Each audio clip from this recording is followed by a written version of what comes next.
gentlemen, hey now, hey now, hey now, hey now, hey now, hello, and a hey now. Welcome to our number 4 of the line, Talk 995, baby. Talk995.com. AndrewMcLeanWho.com. Have y'all been to my website? Have any of y'all been to our website yet? If you haven't, I encourage you to go check that out. It's Mclain with one C, but Andrew McLean Who, W-H-O, AndrewMcLeanWho.com. And what you'll find on there is links to all of our stuff, including listening to this show live. I need to put our YouTube channel up there. Yeah. Links to archived shows. I think I need to maybe fix that as well. Links to the Over the Line podcast, which we put a new one out on Friday talking about Facebook Marketplace food, people buying full meals on Facebook Marketplace. That's out there. And what else? Yeah. Anyway, it's got all the stuff that you need, all the stuff and all the things. So y'all hit it up, cuzzy. So anyway, races yesterday, and let me look at the results real quick. Let me pull that up right fast and in a hurry. Alabama primary results, no runoff results is what I'm looking for. Full election primary runoff results. Let's see. You had Barry Moore, you had Catherine Robertson, and John for Attorney General, and John Wall for Lieutenant Governor. Those were the three main races that you had. Let's see, what were some of the other ones? You had Jim Ziegler won, and then some of these other district races. And just flipping through, I think those are the main ones people were looking at. I mean, there was, for me, and I think this was probably the case for most of y'all. I think I had five boxes on my ballot, and so it panned out, man. And of course, voter turnout, should I say, was incredibly low as expected. It's low in a primary, but it's really low during a runoff. I think my particular polling place said they had about 10% of voters come through, 10% of registered voters come through, and I went at the end of the day. I mean, it was like after I think it was about 6:00 that I went, and so that's how it panned out. Also, Republican primary races in Georgia and Oklahoma, and you guessed it, Trump-backed candidates won big in those races. You had Trump-backed Mike Collins, who won the Georgia Senate Republican nomination over Derek Dooley, of all people. And I don't like Derek Dooley as a football coach. I think he's a bad coach. Obviously, he did horrible things to Tennessee with our trajectory. He came in. He was the one that took over after Kiffin left in the middle of the night. And I think my one bowl game that I've ever been to was Derek Dooley's first bowl game. May have been his only bowl game in Tennessee. It was the Music City Bowl against North Carolina, and I had first row seats, front row sideline by the Carolina cheerleaders, and we got screwed at the end of the game. Got forced into overtime, and we lost. And ironically enough, when that overtime kicked off, because essentially North Carolina committed a penalty which allowed them to line up and kick a field goal as time was running out. Yep. Tennessee fans started throwing stuff on the field. You remember the mustard bottle when all that happened? Oh, and the golf yeah. ball? Like, people acted like that was the first time we'd done that. It's not. We did that back in 2010 at the Music City Bowl against North Carolina. I also was on ESPN for that game too. They put us on TV. I remember that specifically. It was a good time. It was fun. But Derek Dooley, the problem with Derek Dooley in the Senate race over in Georgia is the fact that he was backed by Brian Kemp, governor of Georgia, and Brian Kemp is an absolute scummy scumbag. He's one of these guys that helped cover up the stolen election in Georgia.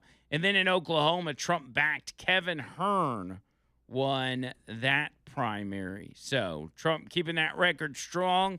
As far as Georgia, though, there was, let me see if I can find this. Okay,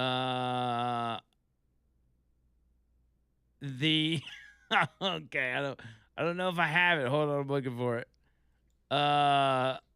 Trump has a new nickname for John Ossoff. So you've got Mike Collins, who's going to be running against John Ossoff in the Georgia Senate race, right? And he's one of the guys that back in 2020 won one of Georgia's Senate seats. They stole those seats as well because everybody was paying attention to January 6th at that point. Trump, and I don't have the tweet in front of me, but Trump is now calling John Ossoff John Oss Jerkoff. No, he's not. Yes. He's called him John Oss Jerkoff. That's good, man. The nicknames. And he can take a super corny nickname and make it cool, like he's calling them the Democrats now. Mm-hmm. Like, that would have been super corny if you would have heard it from your dad or your uncle. Like your boomer uncle that's like super Republican. And he's like, yeah, the Democrats. And you're like, okay. Okay, Uncle Ted. But then when Trump says it, it's like, okay, that's actually pretty funny. And he continues to do it. Like, he sticks with it. The Democrats. That's good. But here's what the Democrats are actually worried about. Democrats are actually worried about, believe it or not, Donald Trump being the one to seal the election for the midterms. That's right. They are concerned that Donald Trump is going to rig the elections for the Republicans because the American people are most certainly going to be rebuking the Trump administration in this election. So they've put together a crew of Democrats, the best Democrats you could think of, like Raphael Warnock and Adam Schiff and Chuck Schumer, and they're going to do this right here. Donald Trump says he doesn't care about the midterms. Because he plans on rigging them. They know voters are going to hold him accountable this November. And they know their only way to win is to cheat. We're standing up for our democracy, and we will defend our free and fair elections. This is why we've launched the most expansive protective effort for voting and elections that our caucus has ever undertaken. Over the next 5 months, our Election Security Task Force will be meeting with top experts, planning for every possible threat, taking nothing for granted. We will be ready for any attempt for voter suppression, any other bullshit maneuver that Trump and his MAGA friends will use to try to rig our elections. Elections belong to American voters, not to Donald Trump. Yeah, not to Donald Trump. They belong to the voters. How can they say that after all that they've done? They belong to the voters and the illegals and the dead people. And to whoever else gets a random mail-in ballot in their mailbox. That's who the vote belongs to. But listen, Democrats are confident. Well, these guys aren't confident. That's why they're talking about rigging the election. They're not confident about Democrats actually being able to win the midterms. They are not confident. As a matter of fact, they know they're going to get obliterated unless they do something themselves to rig the elections. Now, on the other hand, there are liberals that think that Democrats have a really good chance. And I don't know if anybody wants to guess as to who one of those liberals are, but you could probably make an educated guess as to who it is. You want to guess? Who's a liberal that thinks that the Democrats are going to destroy the Republicans? A prominent liberal that would destroy the Republicans in the midterms. I pray to Jesus Christ that sweet son of a dies. Yeah. James Carville. It's got to be. It's got to be. James Carville is absolutely one that is not only confident that the Democrats are going to win, but he's confident that Republicans are going to lose so badly that Trump is going to resign. Trump has no earthly idea of what's coming. They're not telling him. The vote against him in November is going to be like breathtaking. And he's already bored. He can't stay awake. He says he's bored with the Iran war. He's going to, and I'm telling you, this guy by Easter of 2027 is just going to walk away from this job. He's just going to walk away because he doesn't have any idea of what it's going to be like when he comes to grips with the massive, I mean, it's going to be massive rejection of him, anybody that has anything to do with him, anything that he has anything to do with. And he's a soft man, and he gets distracted. He's obviously not well. He sleeps all the time, slobbers all over himself or whatever. I'm sticking by my thing. He won't last past Easter of 2027 because he has no idea, and they just lie to him and they try to keep from him, and it's all going to come out, and it is going to be very ugly. What an absolute idiot. What a fool. After everything that Donald Trump's been through, he's just going to quit next year.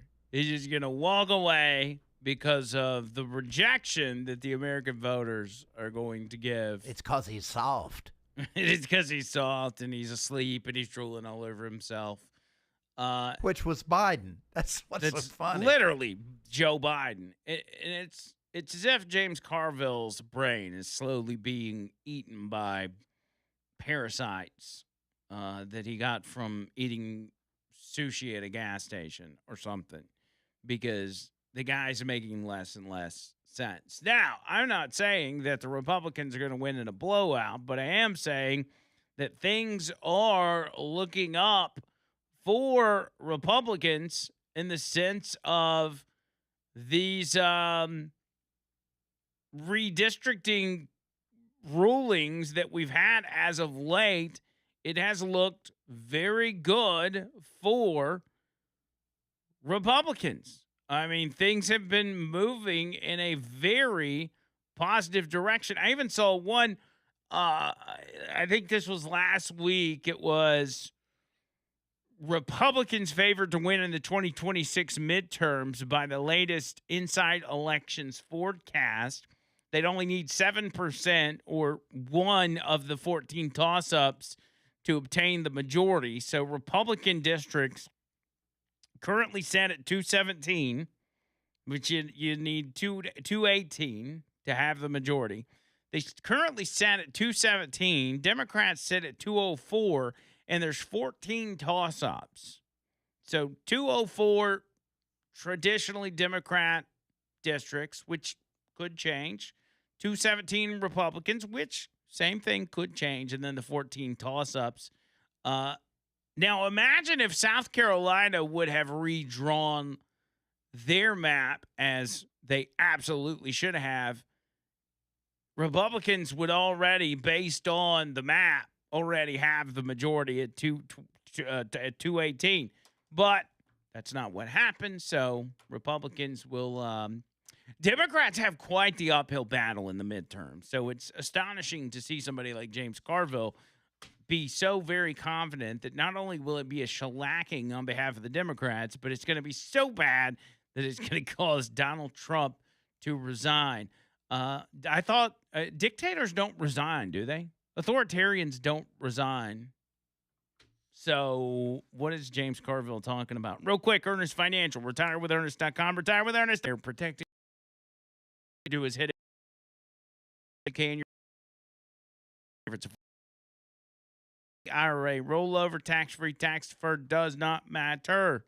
If you want to make sure your money's protected and you want to retire comfortably, or should I say earnestly, call David Ernest and his team. They'll get on top of it, man. These are good people. David's a buddy of mine. He will take care of you if you let him know I sent you. 833-596-7233. That's 833-596-7233. Online, retirewithernest.com.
A listener had asked when we played this song earlier, they asked for the band and the song title.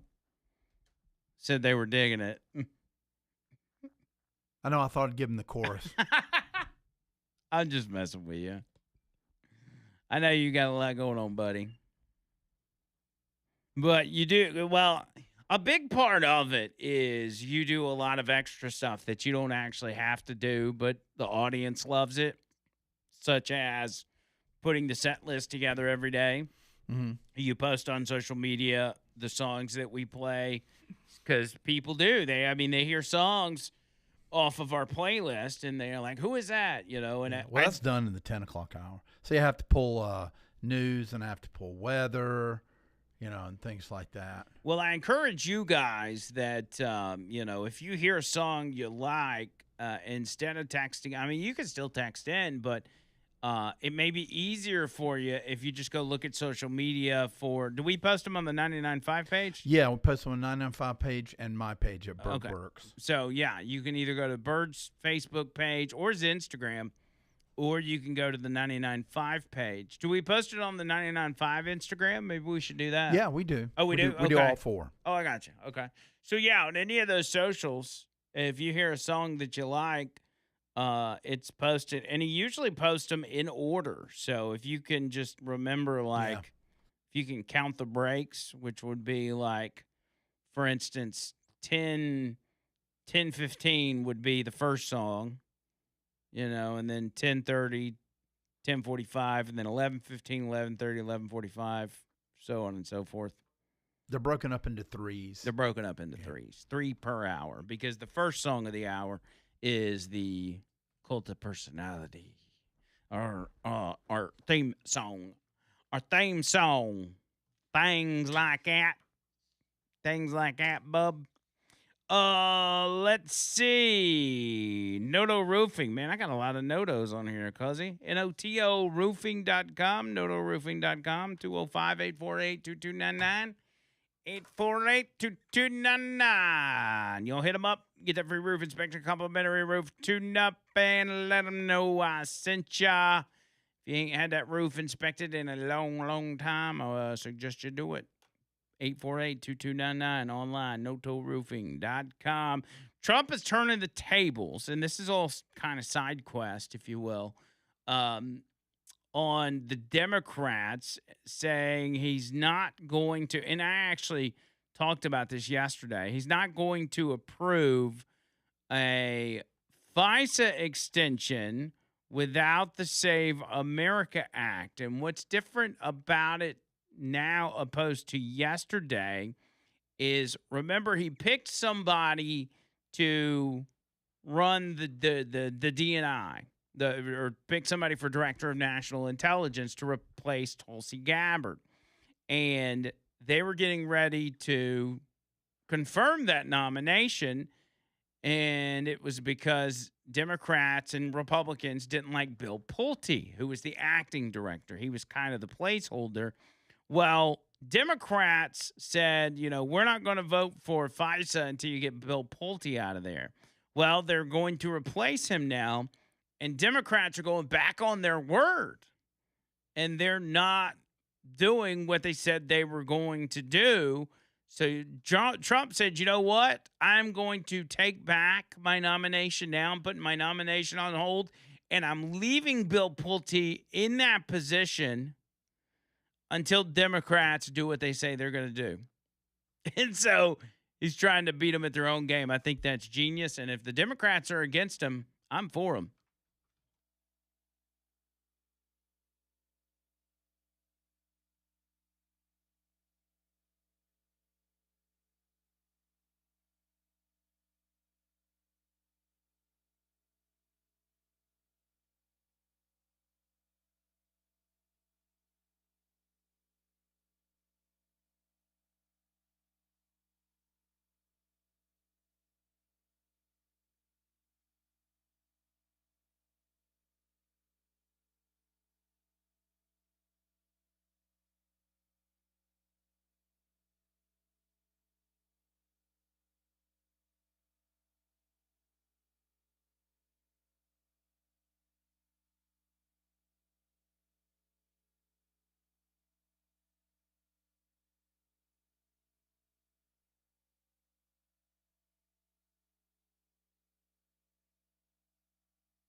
Alabama Men's Clinic, alabamamensclinic.com. alabamamensclinic.com. As I've told you guys, I'm in the process of figuring out my testosterone treatments, trying to figure out exactly what we're going to do, and I'm going to keep you guys updated on that journey as I get it handled. Not just what I'm doing, but how I feel and everything else. And for those of you out there that haven't decided to go get that consultation and see where your T levels are at, hopefully I'll be able to convince you to do so if I'm getting the results that I expect to get.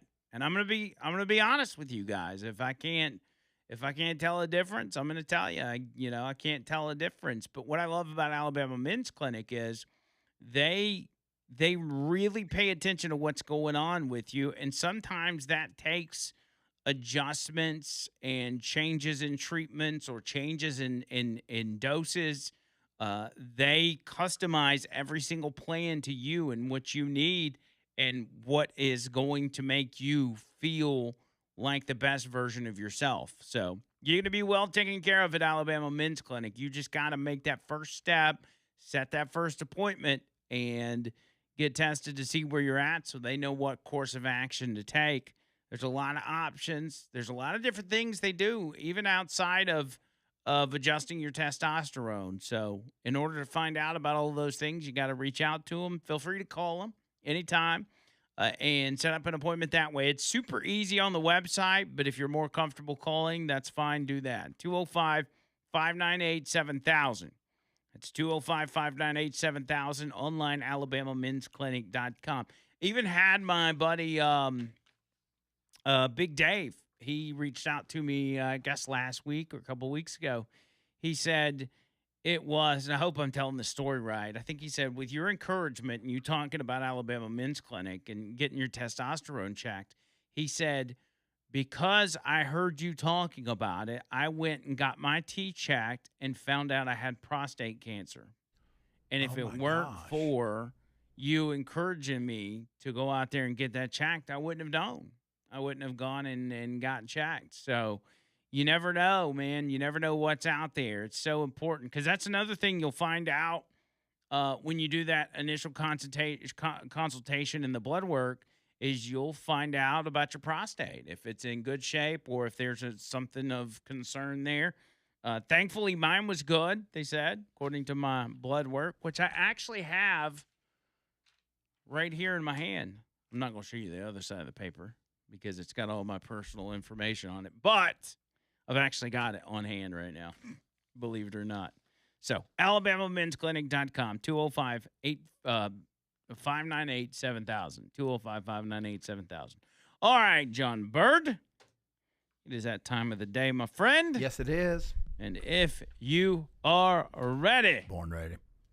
Ladies and gentlemen, it is time for the Wheel of Suckbird. Tell me something good. I'm so hungry. I'm so hungry. Excuse me, sir. Yeah. Do you have any extra food?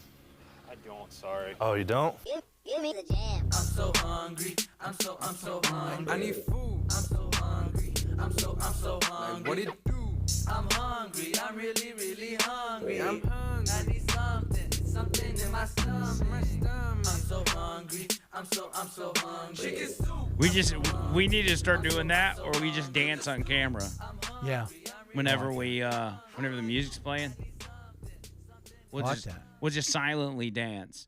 And that'll encourage people to go to YouTube, which you should be for the Wheel of Segments at the very least, watching us on YouTube, because sometimes we show pictures and to get the full effect.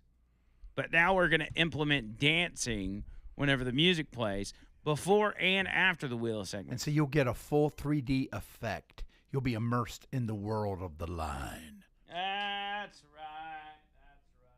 All right, let's see here. Get situated with I'm so hungry. And up first, my nose is itching. Up first, think you'd never eat bugs, John Bird? Research says you might. and you may even like it. I do. I have and I do. Gross, really? Mm-hmm.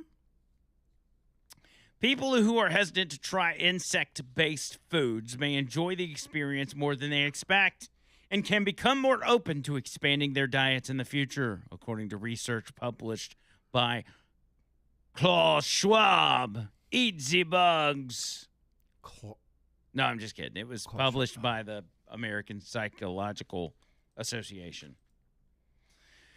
The study, published in the Journal of Neuroscience, Psychology, and Economics, explained how consumers respond emotionally and physically to insect-based foods, which are increasingly being explored as a sustainable alternative to traditional animal protein sources. For example, the European Union officially recognized insects as a novel food source in 2018 and has approved several insect food sources since then. The lineup includes yellow mealworms, migratory locust, yes, house crickets, and lesser mealworms sold frozen, dried, or even powdered. Lead author Andrea Ferreria.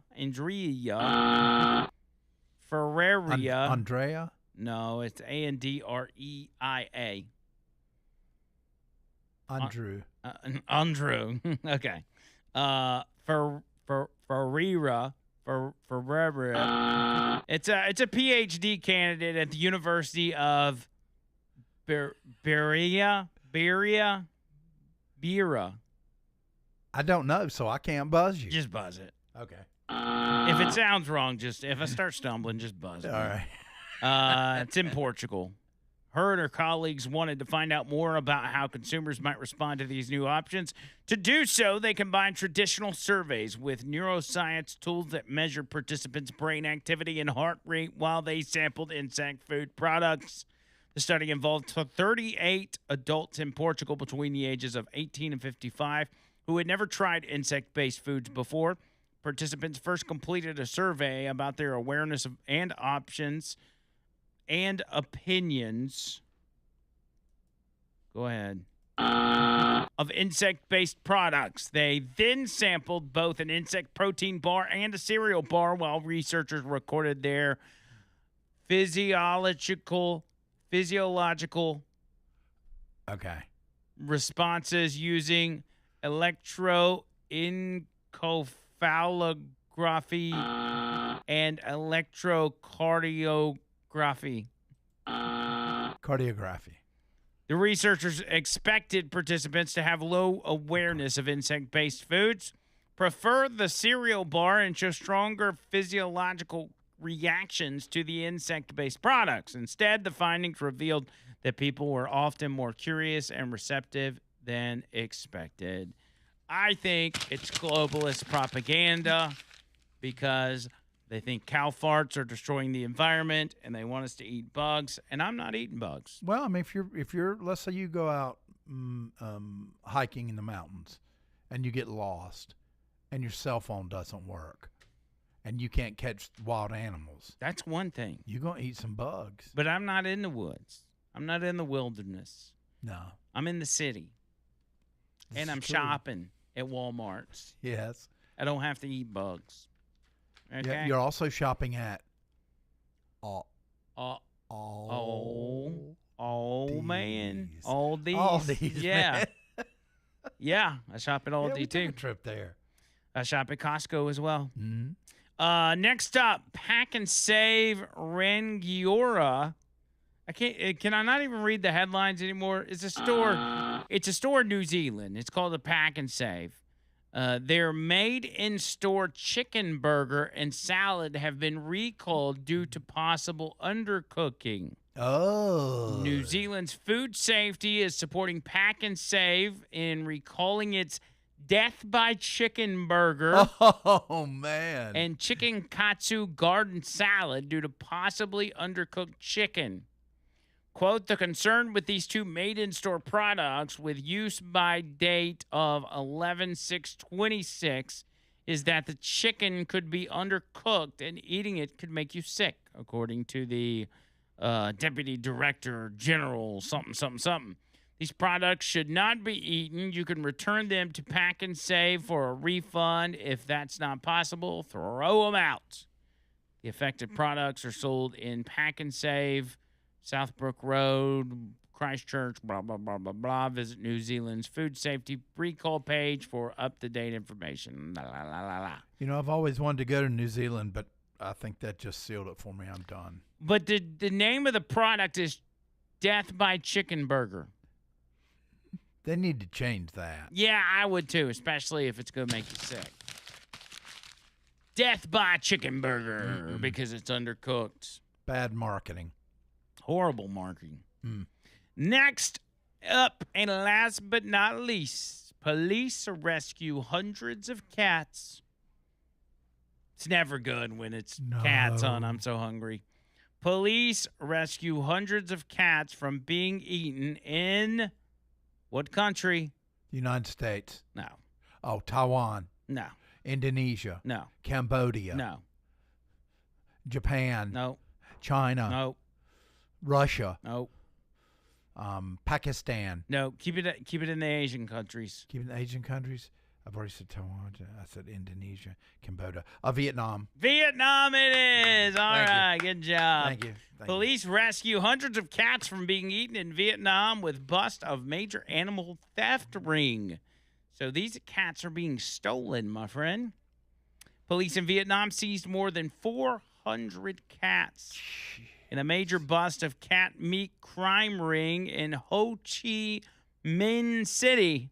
According to animal welfare groups and local media reports, more than 40 of the rescued cats were reunited with their owners following the multi-day operation last week, but several dozen of those rescued have died due to the harsh conditions that they were found in. Oh, man. This operation is a sobering reminder of the enormous scale of Vietnam's cat meat trade.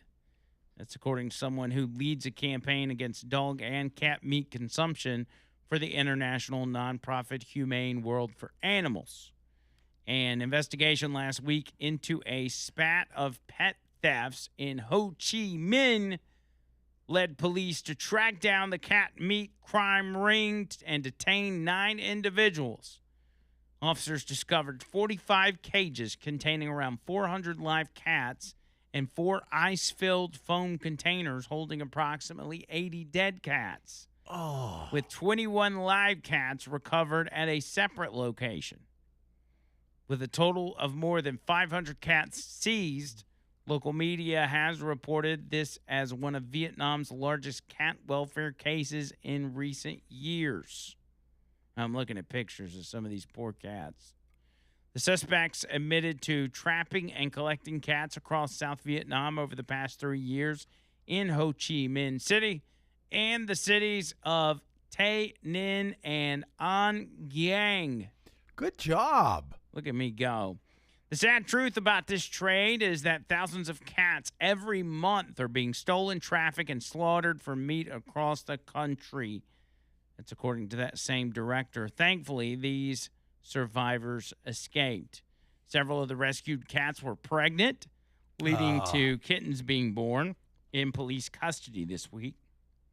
Chris Gindelhammer with the nonprofit Vietnam Cat Welfare, who was helping care for the rescued animals, said he saw quite a lot of tears over the last few days. It's really beautiful to see how many Vietnamese families are coming looking for their cats, but it's also heartbreaking because many families were looking for their cats and didn't find them. Many veterinarians and volunteers are working around the clock for the cats. Consumption of dog and cat meat is legal in Vietnam. Vendors must have permits to validate the animal's origins, but certain cities like Hoi An and Central Vietnam are working with global animal welfare groups to stop dog and cat meat consumption in the city. Not long after South Korea's ban of dog meat in 2024, Vietnamese officials said the government plans to rebuild parts of the legal system to better protect pets and the rights of their owners.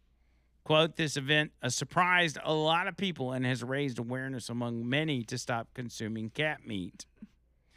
So the question is, what is the humane difference between eating a steak, a cow, and eating a cat? Well, cows can't sit in your lap. That is a good point. They can't sit in your lap. They can't purr. What about the difference between eating a pig and a dog? Because pigs are incredibly smart. They are. And my mom raised one, saved them from slaughter. My mom did too. Petunia. Turned out to be me. Wait, your mom had a pig named Petunia? Yeah, I just realized that. Really? Yeah. She was good too. Yum. No, we never did that. I guess that gives new meaning to the word cat food too. Not really.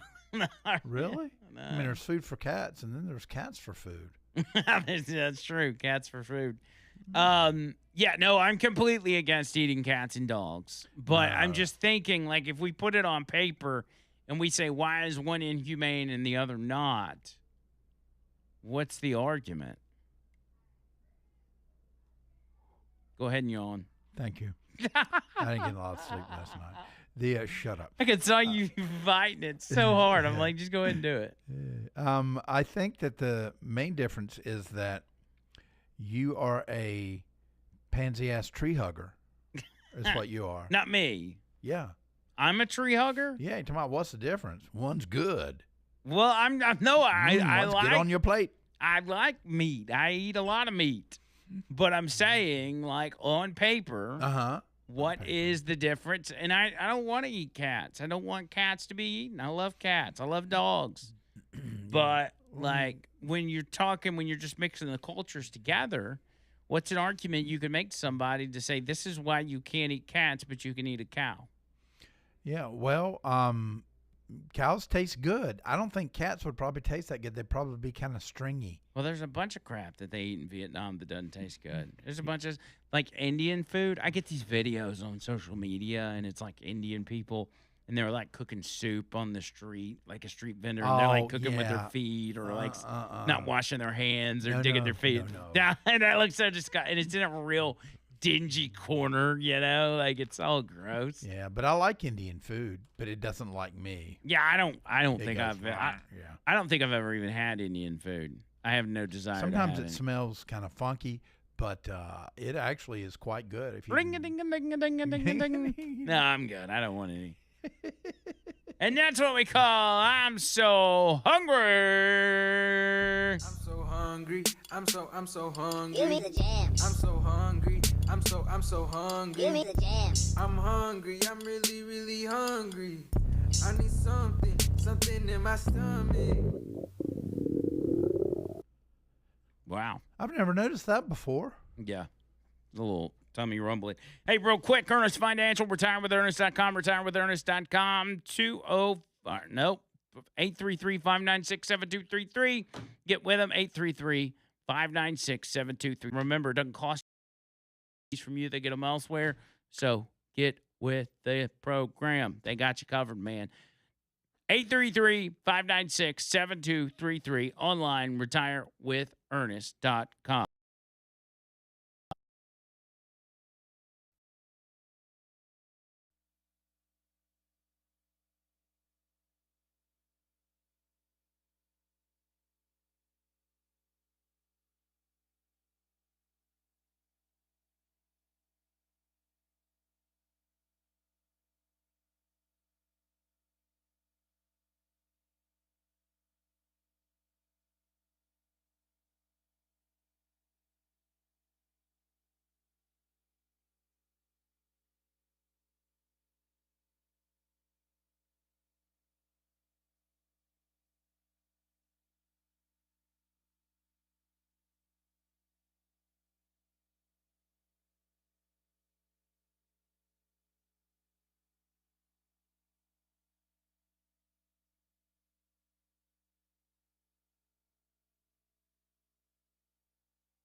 Noto Roofing and OTOroofing.com for you one more time. You've heard a lot about Noto today. I know that's what you're saying to yourself, but guess what? It's important that you know. Consider this a Noto day. Today is the day. I know you're thinking to yourself, man, I need to do it, but I ain't done it yet. Today's the day, man. Call them this afternoon. As soon as the show's over, call them. Call them, tell them, hey, Andrew Mclain sent me. Told me to call you guys on the line from Talk 99.5. And I wanted to see if I could set up a roof inspection for tomorrow or Friday or Saturday or maybe next week. Whatever works for you. Get it hooked up, baby. Get it hooked up. 205-848-2299. Online, notoroofing.com. All right, I'm out of here, dude. I got a little bit of a busy afternoon. Every freaking afternoon's been busy for me for the past several days. No rest for the wicked. And today will be no different. Although this afternoon I will John Bird's going to send me some reels to post, and that's actually going to be a break for me. So Yeah. I'll we'll get those up and going and posted for you. And we'll be back tomorrow with a brand new episode. Hope y'all have a fantastic rest of your day. And until next time, see you, cut.